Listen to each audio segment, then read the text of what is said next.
Você sabia que alguns dos piores vilões da Segunda Guerra tiveram mortes ainda mais bizarras que suas próprias vidas? Imaginem, líderes que aterrorizaram o mundo inteiro, encontrando fins tão estranhos e perturbadores que parecem saídos de um filme de terror.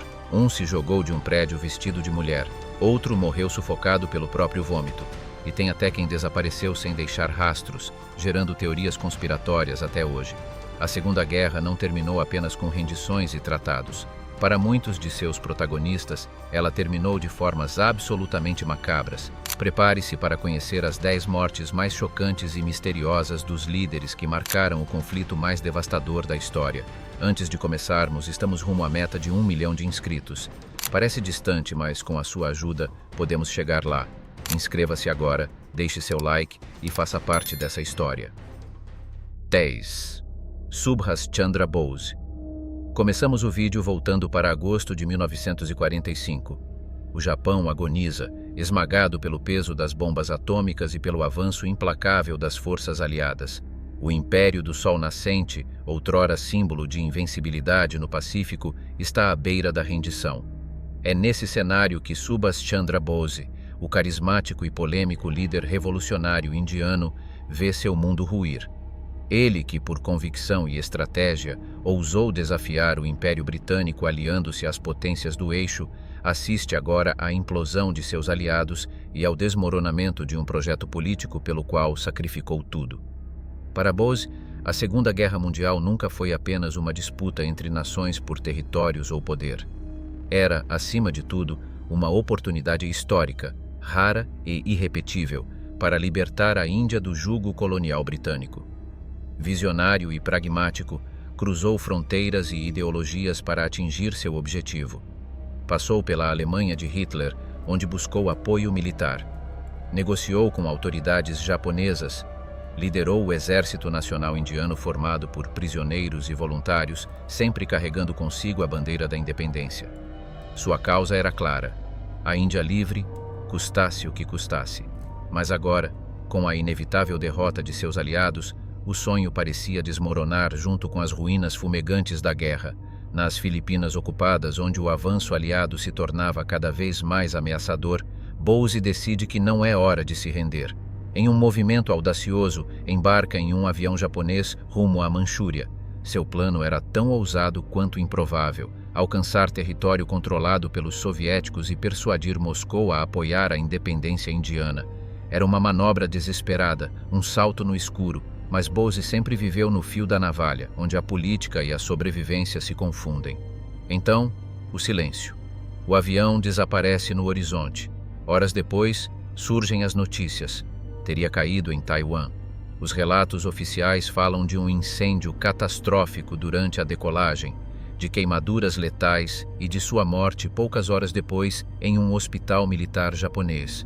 Mas um detalhe persiste como uma sombra incômoda: o corpo de Bose jamais foi mostrado publicamente. Nenhuma fotografia, nenhum funeral, nenhuma prova irrefutável. Com o passar das décadas começaram a surgir testemunhos, alguns vagos, outros surpreendentemente precisos, de pessoas que afirmavam tê-lo visto em diferentes pontos da Ásia, monastérios isolados, vilas remotas, até grandes cidades. Sempre sob identidades falsas, sempre protegido por simpatizantes dispostos a arriscar tudo por ele. Para seus seguidores mais devotos, a morte não passara de uma encenação magistral, uma cortina de fumaça para permitir que continuasse sua luta nas sombras, longe dos olhos britânicos. Mesmo hoje, o governo indiano ainda recebe relatos de supostos avistamentos, documentos misteriosos e pistas que reacendem o debate. Para uns, Bose foi um herói trágico, vítima de um destino cruel. Para outros, foi um mestre da dissimulação que enganou o mundo para manter viva sua causa. Entre arquivos secretos, memórias fragmentadas e a devoção de seus partidários, a figura de Subhas Chandra Bose permanece suspensa entre a história e o mito. O homem que desafiou 2 impérios e que num dia quente de agosto, simplesmente evaporou. 9. George S. Patton, dezembro de 1945. A Segunda Guerra Mundial já terminara havia 8 meses. A Europa ainda era um mosaico de ruínas, fome e tropas de ocupação. Entre os nomes lendários do conflito, um se destacava como sinônimo de ousadia, imprevisibilidade e polêmica: George S. Patton.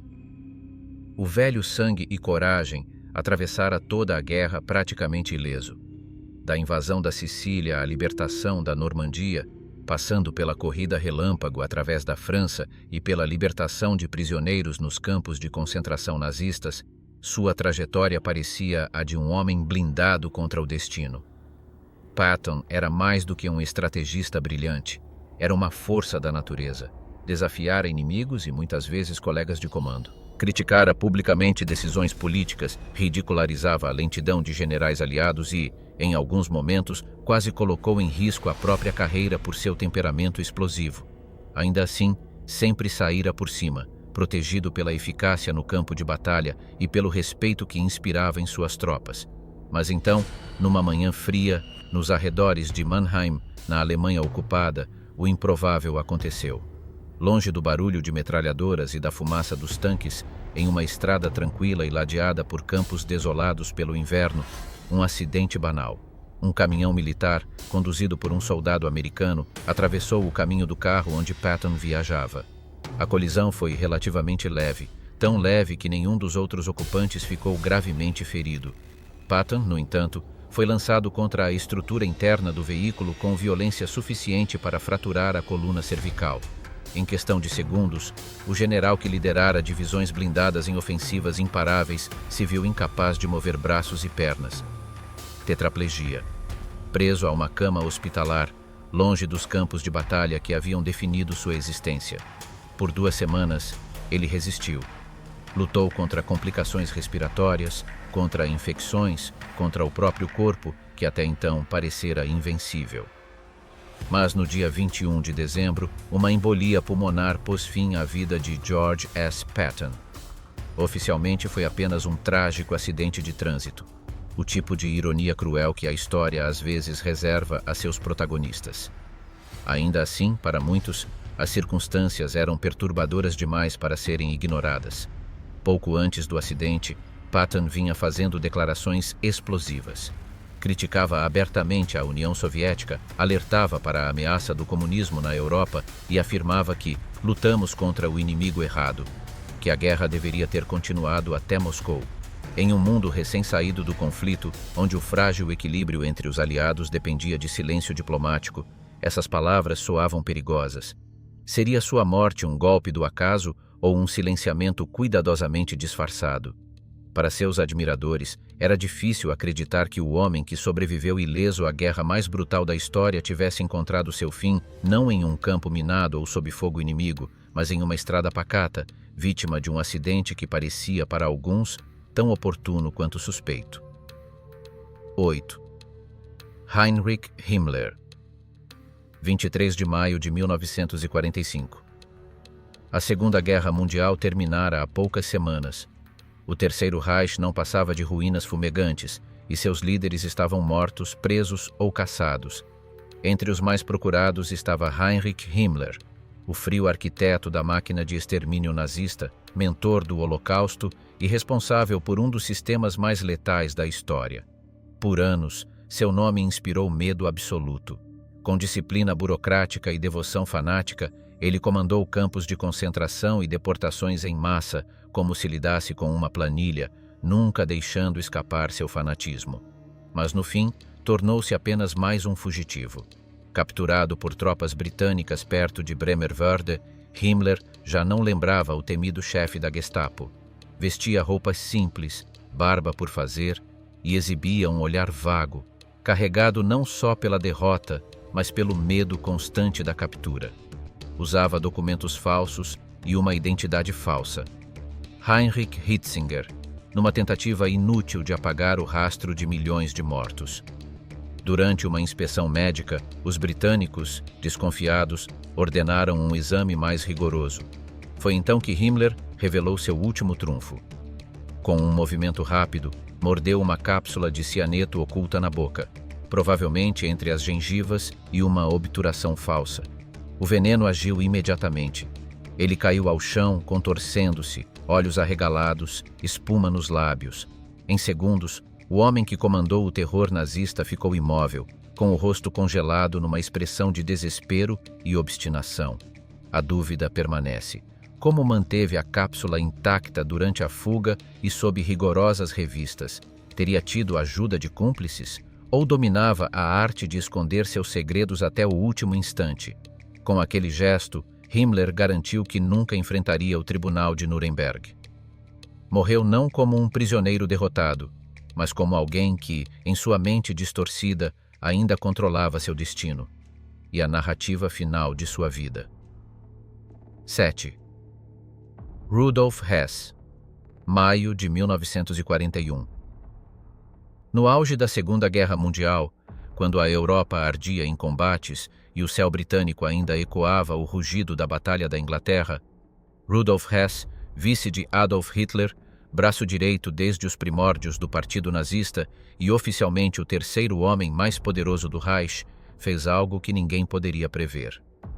Sem aviso prévio, sem autorização de Berlim, sem qualquer respaldo oficial, subiu sozinho na cabine de um Messerschmitt B. O plano, segundo o próprio Hess, era ousado ao ponto da insensatez, estabelecer contato direto com aristocratas britânicos influentes e, quem sabe, negociar um acordo de paz. A ideia, tão improvável que beirava o delírio, era encerrar a guerra entre Alemanha e Reino Unido, formando uma aliança contra o inimigo que, em sua visão, era o verdadeiro perigo, a União Soviética. Mas, para o governo britânico, Hess não era um diplomata com credenciais, e sim um alto oficial nazista que surgira do nada, atravessando os céus inimigos como se estivesse em uma missão secreta ou desesperada. Ele não trazia carta de Hitler, tampouco garantia de que o Führer aceitasse qualquer acordo. Era um emissário de si mesmo. Resultado: foi preso imediatamente e mantido sob custódia até o fim da guerra. Em Nuremberg, escapou da forca. Condenado à prisão perpétua, tornou-se o prisioneiro mais longevo do tribunal. Seu destino diferiu radicalmente do de outros líderes nazistas. Enquanto muitos foram executados ou libertados após alguns anos, Hess passou 46 anos encarcerado, a maior parte deles na prisão de Spandau, em Berlim Ocidental. A rotina era severa. Guardas das 4 potências vencedoras, Estados Unidos, Reino Unido, França e União Soviética, se revezavam numa vigilância constante, 24 horas por dia. Cada passo, cada gesto, cada visita era monitorado. Não havia brecha para fuga, nem possibilidade de ação clandestina. Hess vivia isolado, em um silêncio que, com o tempo, pareceu transformá-lo mais em um enigma do que em um prisioneiro. Agosto de 1987. Hess tinha 93 anos, o corpo frágil, os movimentos lentos, quase cego. Naquele dia, sob o calor abafado do verão berlinense, foi encontrado morto, enforcado com um fio elétrico improvisado no pequeno barracão do jardim onde costumava cuidar de plantas como forma de terapia ocupacional. O laudo oficial foi categórico: suicídio. Mas foi aí que as dúvidas começaram. Como um homem tão idoso e debilitado teria conseguido amarrar o fio, posicionar-se e se enforcar sozinho? Por que escolheria tirar a própria vida depois de resistir por décadas em confinamento quase absoluto? E principalmente, como tal ato teria ocorrido em um dos lugares mais vigiados do planeta, sob constante supervisão de guardas treinados para evitar qualquer incidente? Para muitos, a hipótese mais plausível não era suicídio, mas silenciamento. Uma execução disfarçada, realizada para garantir que certos segredos morressem junto com ele. Quais segredos? É aí que a especulação se intensifica. Alguns acreditam que Hess guardava informações sobre contatos secretos entre oficiais britânicos e o alto escalão nazista antes e durante a guerra.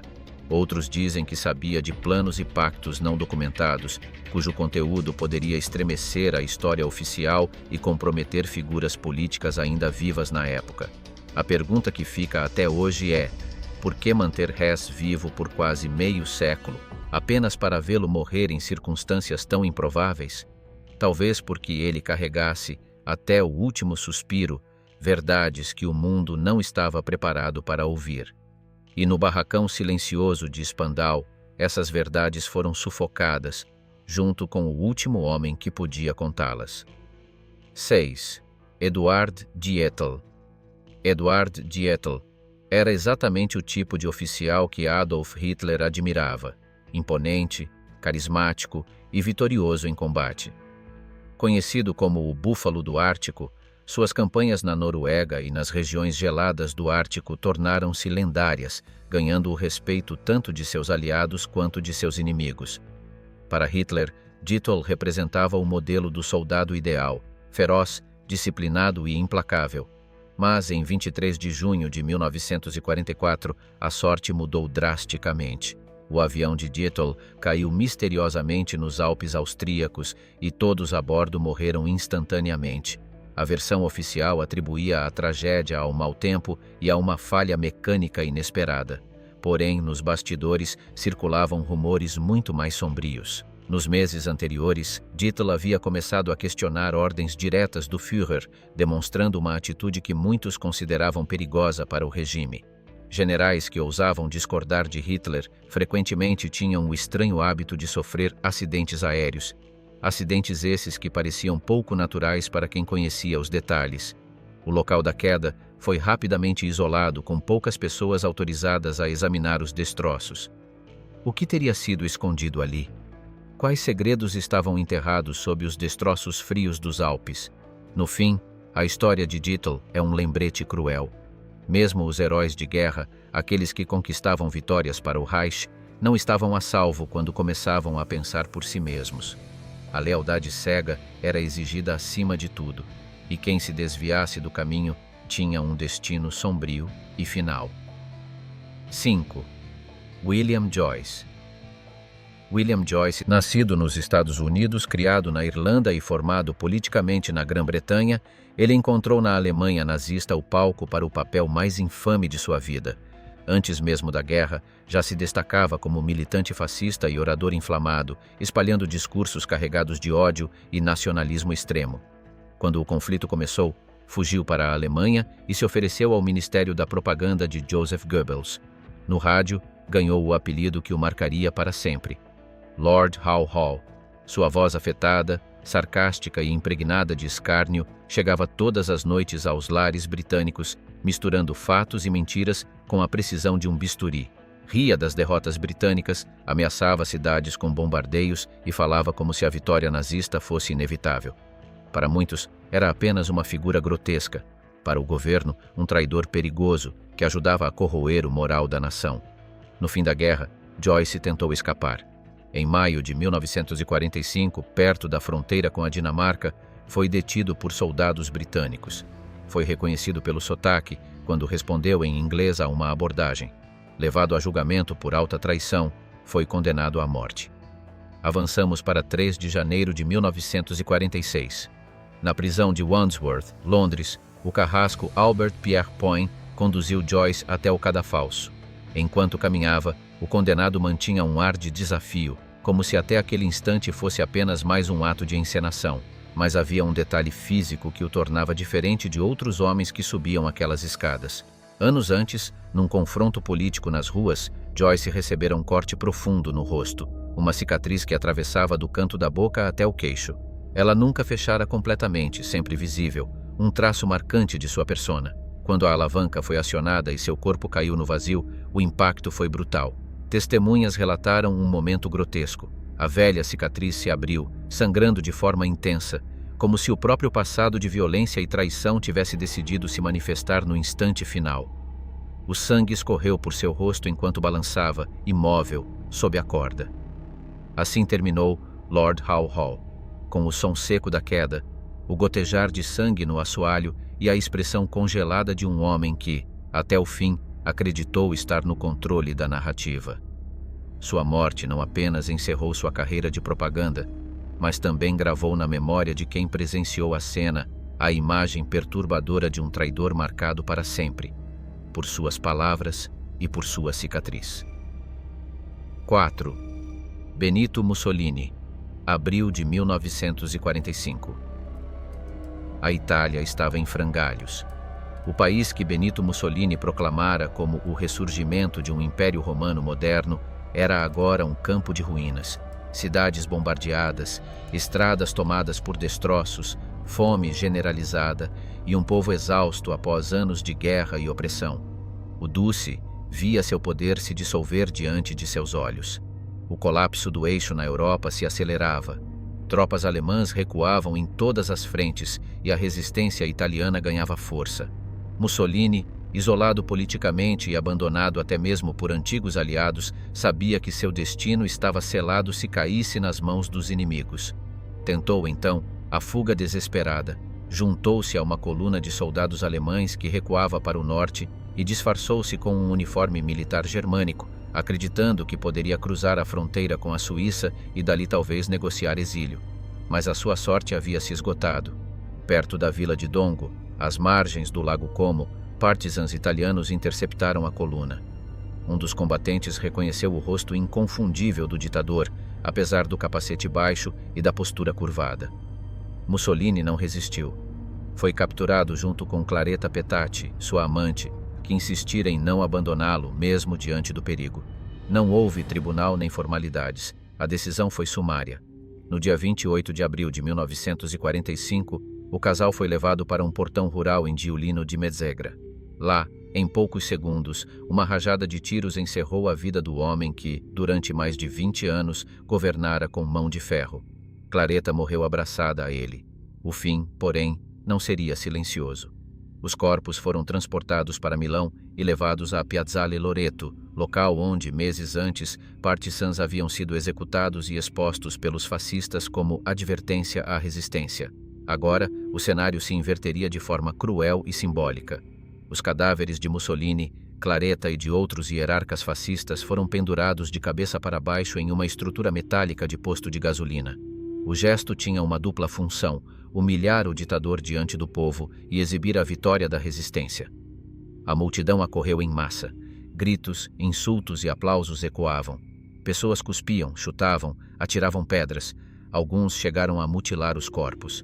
Fotógrafos registraram tudo: a figura inchada e ensanguentada de Mussolini, sua farda amarrotada, Claretta com o vestido rasgado, os pés balançando no ar. Essas imagens correram o mundo rapidamente, tornando-se uma das cenas mais icônicas e perturbadoras do fim da Segunda Guerra na Europa. Não foi apenas a execução de um homem, foi um ato de vingança coletiva, um espetáculo público de ódio e catarse. O fascismo italiano morreu ali, literalmente de cabeça para baixo, exposto ao escárnio popular. O homem que se imaginava um imperador renascentista terminou não em um palácio, mas como um troféu macabro, balançando ao vento numa praça tomada pela multidão. O que está achando do vídeo até aqui?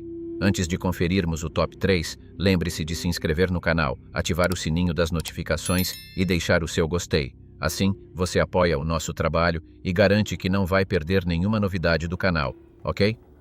Se você se interessa por conteúdos relacionados à Segunda Guerra Mundial, comente: quero mais histórias. Isso nos ajuda a alcançar mais pessoas e também nos mantém motivados a continuar trazendo produções cada vez melhores. Tudo pronto? Respire fundo, fique confortável e vamos prosseguir. 3. Alfred Jodl. Alfred Jodl era o cérebro operacional por trás do Oberkommando der Wehrmacht, OKW, o alto comando das Forças Armadas do Terceiro Reich. Como chefe de operações, sua função o colocava em contato direto e constante com Adolf Hitler, recebendo ordens e transformando-as em instruções militares que moldaram o curso da guerra na Europa.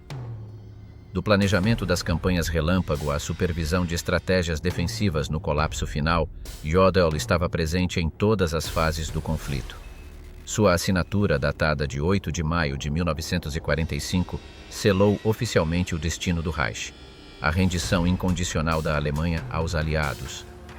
Foi o ato final da guerra na Europa, um momento histórico que o tornaria para sempre parte do fechamento trágico daquele conflito.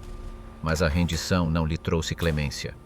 Preso logo após o fim da guerra, Jodl foi levado ao banco dos réus em Nuremberg, ao lado de figuras como Hermann Göring, Wilhelm Keitel e Joachim von Ribbentrop. A acusação era implacável: crimes de guerra e crimes contra a humanidade.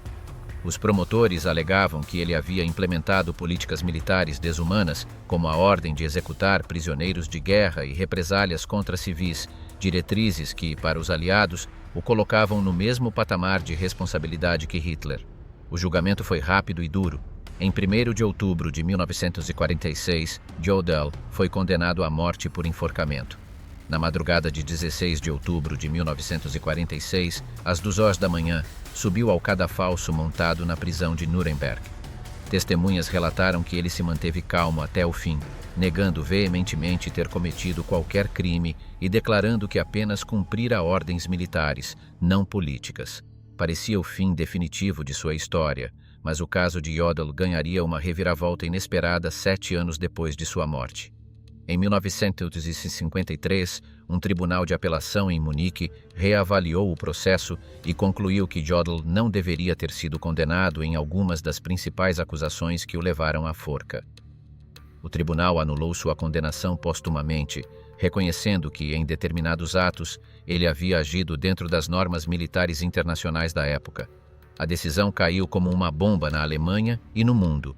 Para uns, era uma prova de que os julgamentos de Nuremberg, conduzidos sob intensa pressão política e moral, haviam cometido excessos e injustiças.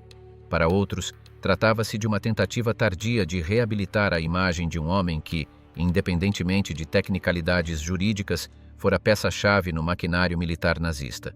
O governo alemão da época rapidamente minimizou a reabilitação, e a pressão internacional levou à reversão parcial dessa decisão. Ainda assim, a sombra da dúvida permanecia. Se Jodl, um dos generais mais próximos de Hitler, poderia ter sido injustamente condenado em alguns pontos, o que dizer de outros réus, especialmente aqueles com papéis mais ambíguos? O caso de Alfred Jodl tornou-se um símbolo incômodo. Ele expõe o dilema eterno da justiça em tempos de guerra.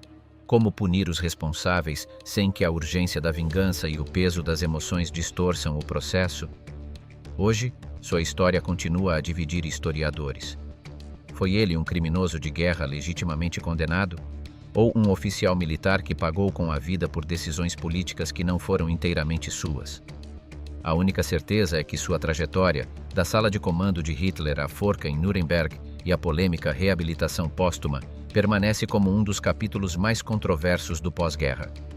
2. Adolf Hitler, 30 de abril de 1945. Berlim não é mais uma cidade. É um campo de ruínas. O céu está coberto por uma cortina de fumaça e fuligem, cortada apenas pelos clarões intermitentes das explosões. O Exército Vermelho avança pelas ruas destruídas, a apenas metros do Führerbunker, o labirinto subterrâneo que, nos últimos meses, se tornou o centro do poder nazista.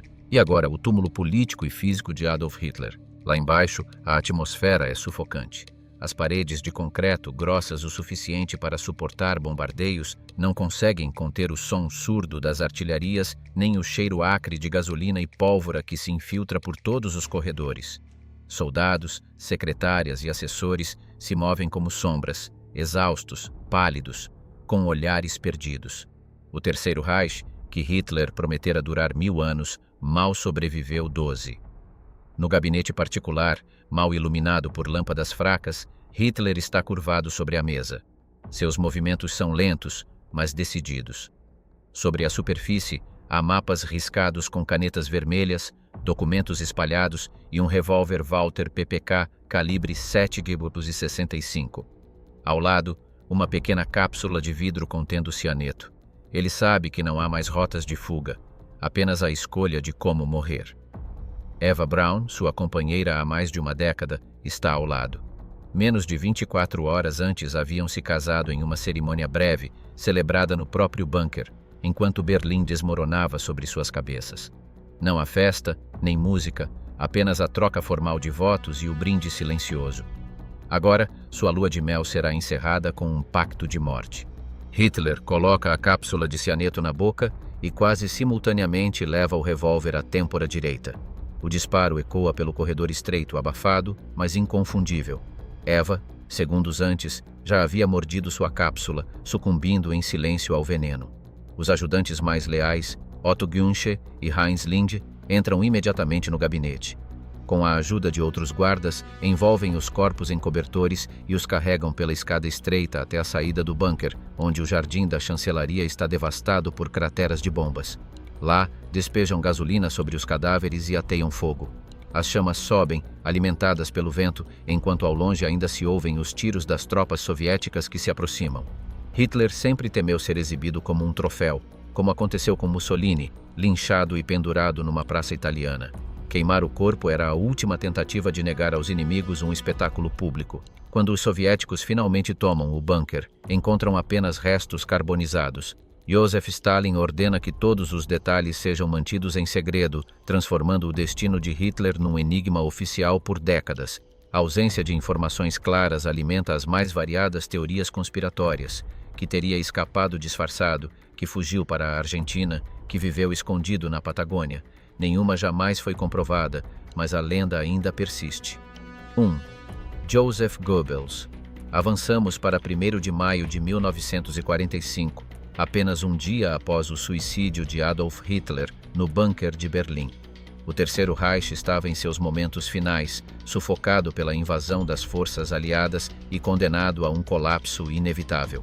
A capital alemã jazia em ruínas, com ruas tomadas por escombros e o som constante das bombas ecoando como um presságio do fim. Era um cenário de destruição, medo e desespero. Nesse contexto sombrio, Joseph Goebbels, o mestre da propaganda nazista que durante anos manipulou palavras e emoções para manter viva a chama do nazismo, assumiu brevemente o posto de chanceler do Reich, uma posição simbólica e praticamente sem poder real, que ocupou por menos de 24 horas. Mesmo com o regime já desmoronando, aquela nomeação representava o último suspiro de um sistema que caminhava para o seu ocaso definitivo. Ao lado de Magda, sua esposa, Goebbels tomou uma decisão que ultrapassava todos os limites conhecidos da crueldade e do fanatismo. Juntos, decidiram tirar a vida de seus 6 filhos com cápsulas de cianeto. Helga, Hilde, Helmut, Hold, Hedda e Heidi, crianças inocentes com idades que variavam entre 4 e 12 anos, dormindo alheias ao destino terrível que lhes aguardava. Um por um, enquanto os pequenos estavam adormecidos, foram assassinados pelas mãos daqueles que deveriam protegê-los, guiados por uma convicção insana de que viver em um mundo onde o nazismo não existisse seria algo impensável, uma derrota que não poderia ser aceita. Para o casal Goebbels, a única alternativa aceitável era morrer juntos como uma família ariana pura. Um símbolo macabro e final do fanatismo que moldou suas vidas e ideais. Após a execução dos filhos, o casal também tirou a própria vida, seguindo o caminho do suicídio. Antes de morrerem, deixaram instruções detalhadas para que seus corpos fossem cremados, evitando que se tornassem objeto de veneração, piedade ou qualquer tipo de espetáculo. Esta não foi apenas uma morte. Foi a manifestação derradeira de um fanatismo tão extremo que ultrapassou até o mais básico e instintivo sentimento parental. 6 crianças inocentes foram vítimas de um ato horrendo, carregado de desespero e ideologia, que revela a profundidade do colapso moral e humano que se abateu sobre o Terceiro Reich em seus momentos finais. Joseph Goebbels, o homem que manipulou milhões com suas palavras, o controlador das narrativas nazistas, escreveu o último ato de sua própria vida como uma peça teatral sombria, cruel e trágica.